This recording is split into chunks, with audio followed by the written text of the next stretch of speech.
In the first half of the 7th century BCE, the Assyrian Empire was at the height of its power, controlling the entire Fertile Crescent, establishing a faithful royal dynasty in Egypt.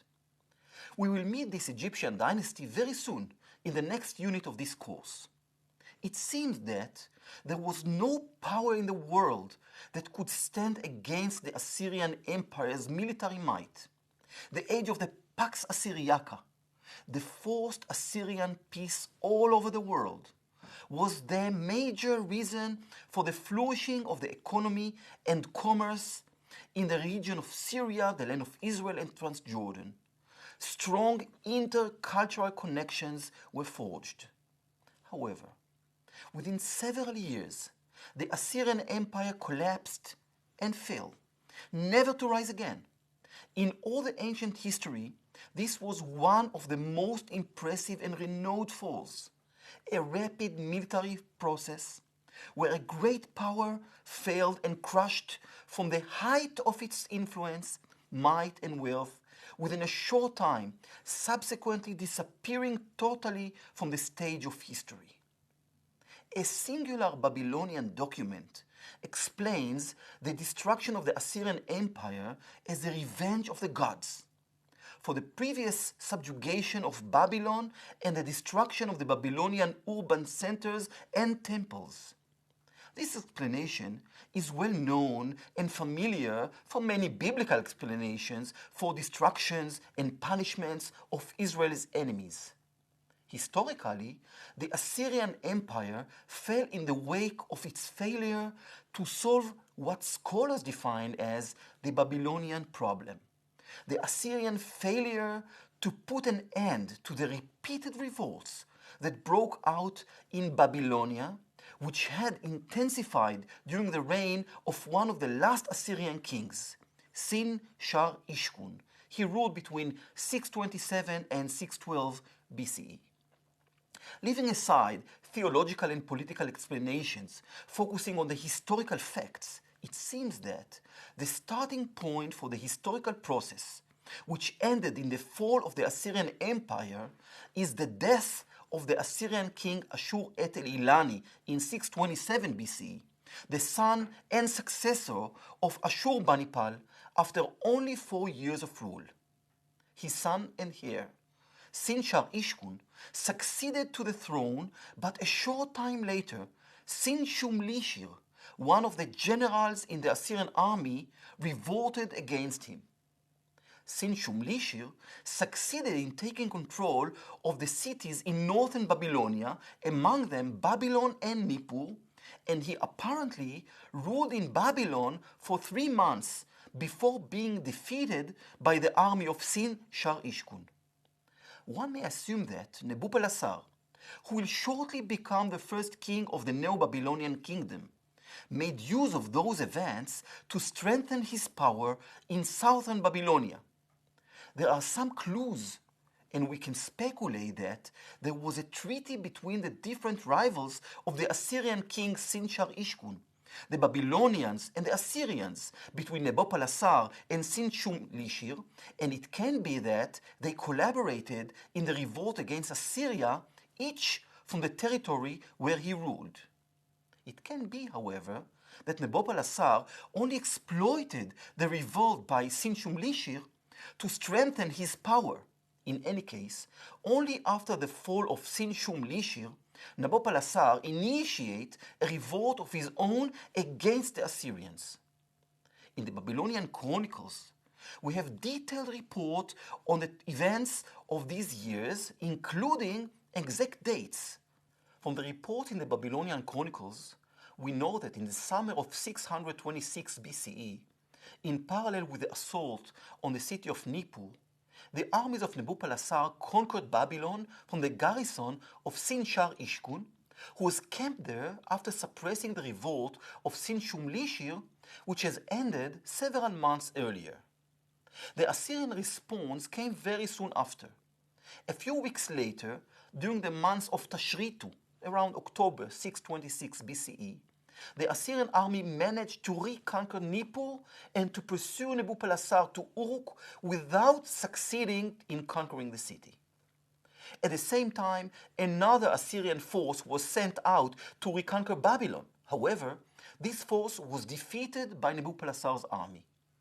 This was the last Assyrian attempt to capture the city of Babylon and the end of a prolonged period during which the city's residents fought for their independence. As a result of these battles and Nebuchadnezzar's success in establishing his power in Babylon and Uruk, he officially ascended the throne on the 26th of the month of Ar-Hashamnu, which is the 22nd or the 23rd of November, 626 BCE, even though his rule had been recognized previously by most of the cities in Babylonia. This was the end of an era when, according to the Babylonian Chronicle, there was no king in the land. Let me take a short time out and explain why I can't tell if the 26th of the month of Ar-Hashamnu is equivalent to the Georgian date of the 22nd or the 23rd of November, 626 BCE. The reason is that, according to the Mesopotamian practice, the day started after the sunset and ended with its setting on the following day. When the date is converted into the Georgian calendar, where the date changed at midnight, one must count the date of the evening between the sunset and the midnight, as well as the date of the following day until the sunset. During the next 2 years, 625 and 624 BCE, the Assyrians tried to suppress Nebuchadnezzar's revolt, concentrating their efforts particularly in northern Babylonia. In the Babylonian Chronicles, from the first year of Nebuchadnezzar's reign, about April 25 to March 624 BCE, there is a description of the campaign conducted by the Assyrians toward Sippar. Apparently, the city had been conquered by the Assyrians, despite the fact that this is not mentioned in the Chronicle, nor is it the fact that Nebuchadnezzar's army failed to conquer Nippur in the summer of 625 BCE. The events of the next year, between April 624 and March 623 BCE, followed by the withdrawal of Assyria from Babylonia, proclaimed the beginning of the end of the empire. In the beginning of the month of Elul in Hebrew, August 624 BCE, an additional Assyrian offensive war blocked by the Babylonians, one that apparently had been designated to seize control of the main route to Nippur and to relieve the Assyrian garrison stationed there. The Assyrian weakness paved the way for a revolt by the city of Der, located close to the border of Babylonia and Elam. It was around summer 623 BCE. Apparently, at this time, Elam also withdrew of the Assyrian yoke. The Assyrians had to respond quickly while the revolt spread, and in the fall of that year, around September 623 BCE, Sin-Shar-Ishkun concentrated vast efforts toward the destruction of the power of Nebuchadnezzar, and he tried to suppress the revolts that had begun in the other cities of Babylonia. The Assyrian offensive was successful. The Babylonian attempt to capture Nippur failed, and in the counteroffensive, the Assyrians succeeded in taking Uruk. However, in this crucial time, a revolt that started from within, probably by the Assyrian commander in the west, completely transformed the situation. The Assyrian offensive in Babylonia was blocked, and Sin-Shar-Ishkun left Babylonia with his entire army to combat the serious internal threat. Apparently, after 100 days of battle, the Assyrian king was successful in suppressing the revolt, and he continued to rule until 612 BCE. However, this revolt had a serious effect on the power and status of the Assyrians in the regions across the river, as it did in Babylonia, because this enabled Nebuchadnezzar to capture the last Assyrian strongholds remaining in central Babylonia and to establish his control throughout the land. Remember this date. It was not by chance that in Judah, King Josiah initiated his cultic reform in his 18th year as a king, which is exactly 622 BCE. You can check me by reading the second book of Kings, chapter 22, verse 3, as well as chapter 23, verse 23. It seemed that during these years, Assyria withdrew from all of its footholds in the region across the river, where Egypt had entered and established its status as a sort of successor state. We will deal with this region and with this period in the next unit of this course.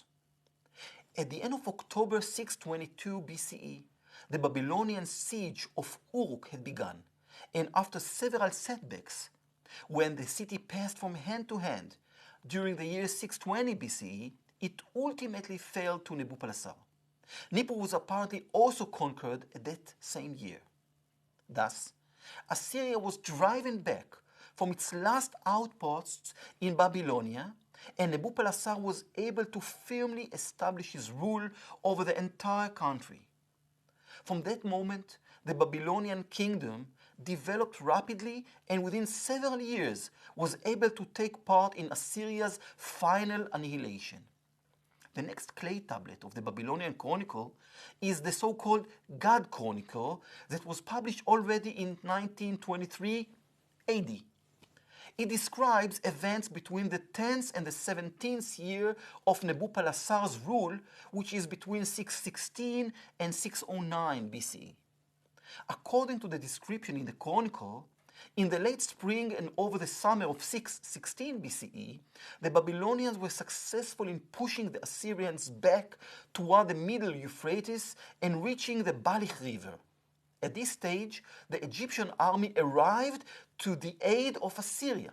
Again, in the next unit of this course, we will describe the connections between the 26th dynasty in Egypt and Assyria, and the history of the relations between the two empires. But let me just state in this point that there is no evidence for the presence of the Egyptians in northern Syria before 616 BCE. Apparently, the presence in the whole region between Ribla and Carchemish transpired only after the final weakening of Assyria, which led to the situation where the Babylonian forces had already reached the middle Euphrates.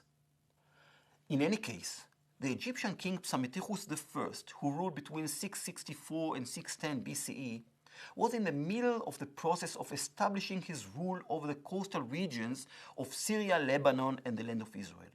He was well aware of the advantage in the continued existence of Assyria, which had lost its power. The weakened Assyria didn't pose a threat to his reign in the areas under his control. Assyria served as a kind of buffer between Egypt and the Medes and Babylonians, who were becoming powerful in the east at that time. It would seem that the Egyptian ruler understood the danger posed to his rule if Assyria were to disappear from the map, and he consequently tried to support it.